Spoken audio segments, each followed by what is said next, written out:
BBC News. You're listening to Focus on Africa on the BBC World Service. I'm Paul Bachibinga.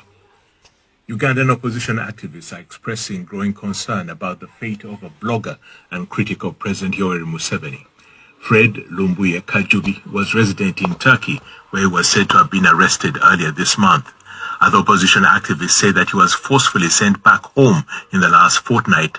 Since then, his whereabouts have been unknown. So who exactly is Fred Lumbuye Kajubi, and where is he, and why is he of interest to the government of Uganda?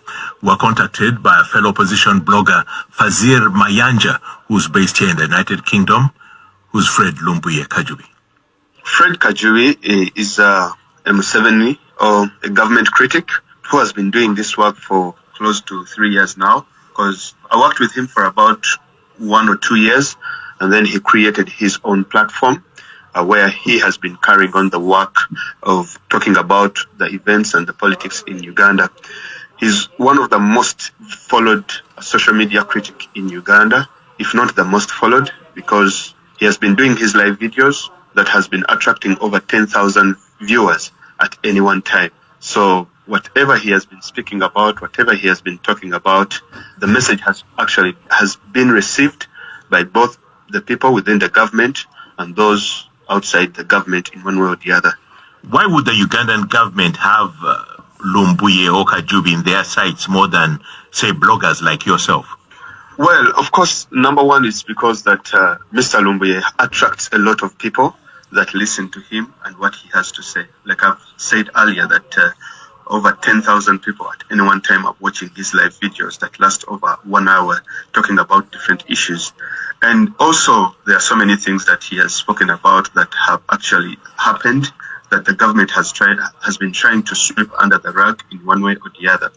For us, especially the bloggers, what we understood is that they wanted to go after the biggest fish, so that maybe the smallest fish in the pond can feel a wee bit scared in one way or the other. So to show the bloggers that if we can go after Fred, then any one of you who is left out there can come after you as well. Now, I do understand that he was involved in starting, either there were rumors about the president's health or the president's death, and also the death or illness of the king of Buganda, the Kabaka. Did he do that, and aren't such acts potentially destabilizing to the country? Yes, from what I understand is that for the Kabaka issue, he actually alerted the people that the king is being taken out of the country. And of course, the king did not look healthy. And as we speak today, he left for Germany for treatment, which actually testifies that the king was actually sick. And people were not getting information from the kingdom.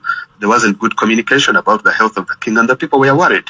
But he never came out to say that the king was actually dead. Now, for the issue of announcing Museveni's death, the rumors actually started from Uganda itself. They have tried to look for the videos where he says that, okay, Museveni is dead, but none amongst all his videos that he has done where he actually mentioned that Museveni is dead. Now, the issues about his whereabouts, what are your worries, and what have you been able to find out about his fate or circumstances of his disappearance? The circumstances for his disappearance actually affect not only the bloggers, but also the people who left Uganda for political reasons. Because what happened is, it started on this month, on the 3rd of August. That is when we realized that he was missing, and he had left a short video that showed, people who had kidnapped and abducted him. The following day, on the 4th of August, the Minister of Foreign Affairs, Mr. Okele Oryem, confirmed that Mr. Fred had been arrested and that he was being deported with 9 others from Turkey to Uganda. On the 6th of August, the same minister came out and confirmed that Fred is going to be deported with 9 others, and he will be in Uganda on Saturday last week, the past 2 weeks. Unfortunately, we found out that Fred was not on that plane. He never came to Uganda, but the Shadow Minister for Foreign Affairs found out that he had been booked on 3 flights with 3 tickets on his name, and he had been checked in, but no one saw him. And the team in Turkey were trying to look for him left, right, and center. They also could not find him. But then we were here seated and saying, okay, if the government of Uganda is claiming that Fred, they know his whereabouts, then they should produce him. Now, reports have been coming out The latest is that he is being held at an Air Force base in the northern part of Uganda, and that is according to the Observer. Now, my biggest worry is if they can come after Fred in Turkey, the security of all Ugandans living in the diaspora, it cannot be guaranteed in one way or the other, irrespective of where you live.